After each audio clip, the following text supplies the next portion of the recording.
நேத்து நான் கதையை முடிச்ச இடம் நினைவு இருக்கா? கொஞ்சம் பயப்படாம கேளுங்க.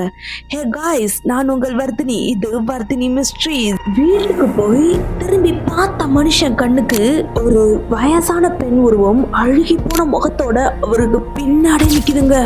அந்த ஆத்மா அவர்கிட்ட நெருங்கி வர பாக்குது. இவர் ஓடி போய் ஒரு செகண்ட்ல வீட்டு கதவை மூடிட்டாரு. இந்த நேரத்துல இவரு தன்னோட மனைவி கிட்ட நடந்த விஷயங்களை சொல்லாம படுத்துறாரு.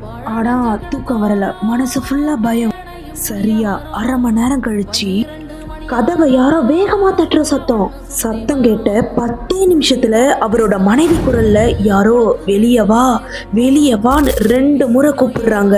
சரியா 3:30 மணி வரை அந்த துராத்மா இவரை தூங்கவே விடலங்க.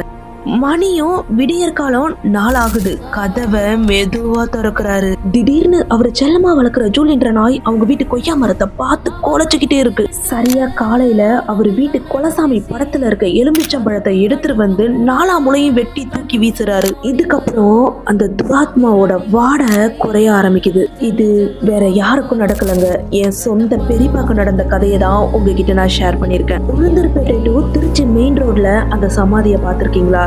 கமெண்ட் பண்ணுங்க. இந்த மாதிரி மிஸ்ட்ரியஸ் ஸ்டோரிக்கு நம்ம சேனலை சப்ஸ்கிரைப் பண்ணிக்கோங்க. இன்னொரு வீடியோல சந்திக்கிறேன்.